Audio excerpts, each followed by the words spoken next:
As majority of you probably already know, this is Sasha. Sasha is my first tarantula and he's actually a grammostola rosea species, and today's video it is all about him.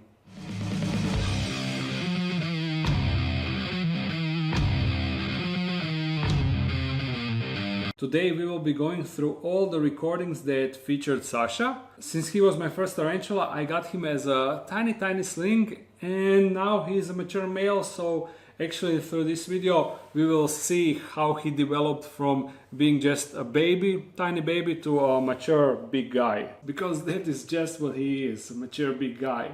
And yeah, this is my brand new do-it-yourself light stand. Now I have more room on the actual table because I can move it away. And I no longer need an additional tripod for light on the table. Much more space. But to actually do this video, to go through all the old footage, we need to go to the old dark den, sit on the computer and check out all the recordings. So teleporting in 3, 2, 1. And we are here inside of the old dark den. But before we continue with this video, I need to warn you a bit. I actually have Sasha's super old recordings, because I actually recorded the unboxing and the first enclosure where I kept it, first feeding on camera, and I didn't know much about tarantulas back then, so therefore there is a lot of cringeworthy things that I did at the beginning. So just be aware of that fact. Now let's just jump into it. And here, this is the actual unboxing. You see this tiny little tarantula inside of this plastic thingy. It is Sasha, and I was actually struggling to get him out of it because I didn't know how to approach the situation, but then I figured out that I can just cut the other side and push it from there. The way that I felt when I received him, it was something amazing. I still remember the feeling because it wasn't a long time ago. It was only 4.5 years ago, something around that, and just look how tiny he was. Super tiny. And now, are you ready to see the first enclosure? You are not, trust me, you are not. Ta-da! This is Sasha's first enclosure. Oh my god. Yeah, I know. For substrate I had napkin and just a cardboard box was its hide. And you see, I'm actually trying to feed him for the first time here. Now the reason why I had a setup like that, it's not because I wasn't aware that this is not appropriate setup.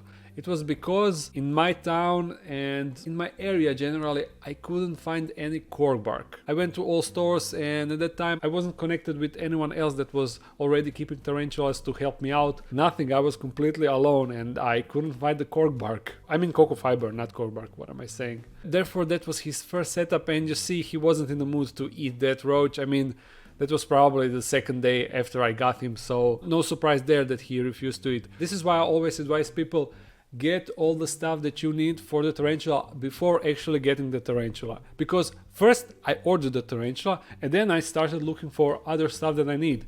And then I figured out that there is no cocoa fiber anywhere around me and that I cannot find it. So yes, learn from my mistake. Now the second clip, it is actually his first feeding. You see, I had him in this other enclosure. It is a glass enclosure with screwable lid where I had holes for ventilation. Not the best enclosure, but for low humidity species like grammostolas, it works, it's not a problem. But the substrate, I went to some other pet shop that was not in my town and asked if they have a cocoa fiber, and the person working there said, yeah, we have a cocoa fiber, not a problem, here is a big bag of it, not a problem. And I bought the bag, I brought it home, and when I opened it, this stuff, I mean, it probably is a coconut product, but definitely not, as you see, a cocoa fiber. And I actually cut manually all the big chunks into a kinda smaller chunks to make it like a substrate. And yeah, this is the first feeding clip. Let's concentrate on that. You see, 2 dubias inside of the enclosure. I really tried hard. And after a bit of waiting, bam, he got it. He got the roach and I was so hyped. Yes, my tarantula finally ate. Yeah. It was a stressful times because I didn't know what I'm doing. And now we are moving to the first video on this channel. It is the feeding video that I did, and it featured Sasha, but he was in a pre-molt at that time and refused to eat. So you see, he was basically running from the roach. I mean, the roach was chasing him. And of course, at that time, I wasn't sure if it was a male or a female. That's the reason why he is called Sasha, because on Croatia, Sasha is male and female name. So I was like, if it's a female, Sasha. If it's male, Sasha. It's all right. But then he had a better performance in the next feeding video. You see, I also used lateralis roach. Where is the roach? Come on, drop the roach. There's the roach. And any moment now, any second now, bam, yeah, there it is.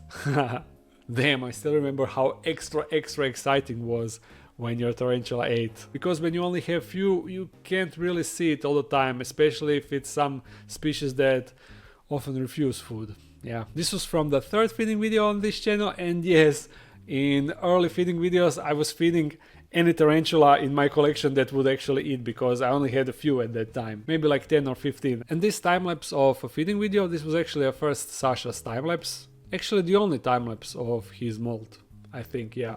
But you see, he's in a different enclosure, and I couldn't find a recording of me rehousing him into that enclosure, so I assumed that I didn't record it.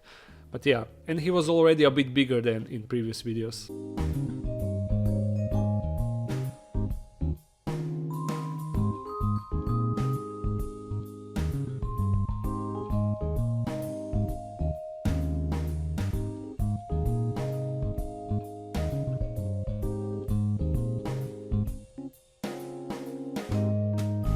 And this clip, it is from Feeding the Devil video. You see, it is actually recorded here in the old dark den on this old sofa. Do you miss the sofa? I kinda do. Maybe I should bring back the sofa for season 3. What do you say about that? So, was this feeding clip successful? I don't even remember. Let me see. Oh, miss, another miss. Oh, grab, yeah. It was a successful. Very nice. Some close-ups, and now I'm explaining what happened. You see, he's a bit bigger here, but still tiny compared to now. Although you see, he's already showing the color on the carapace, the beautiful color that he now got. Another feeding video on the sofa, and he is bigger than in the last video, definitely. Oh yes.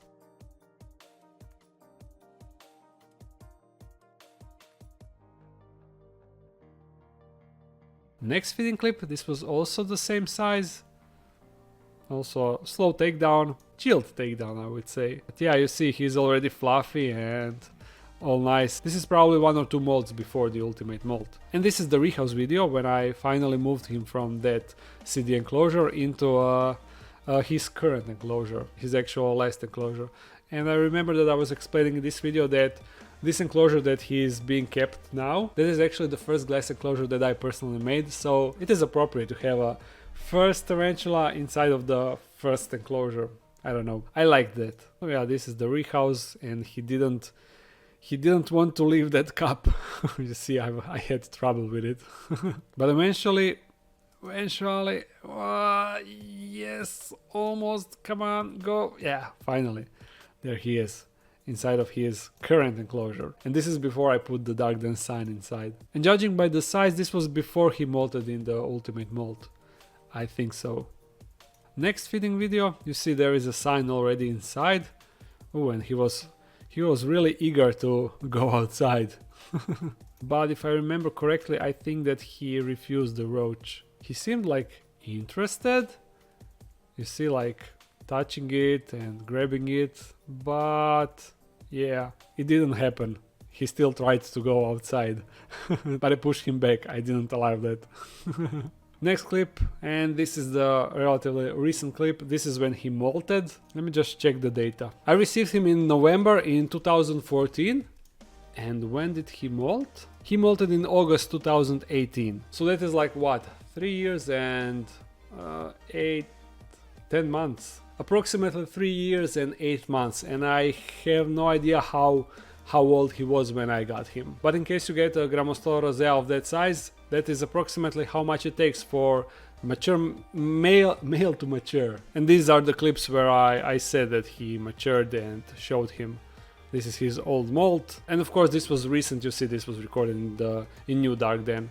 And here I compare it with, this was actually the size of grammostola pulchra before he molted into his ultimate molt. Yeah, I had a grammostola pulchra back then, a long time ago, although I bought it as a female, but it ended up being a male. Someone screwed me over, kinda. But you see, when you compare the size, Grammostola pulchra male much bigger than Grammostola rosea before he molted. And I was just trying him to move a bit to show the pedipalps so you can see the bulbs and the hooks that he got on the front pair of leg. You can actually see that in this shot. Yeah. And some more feeding videos, but he actually refused in this, or did he?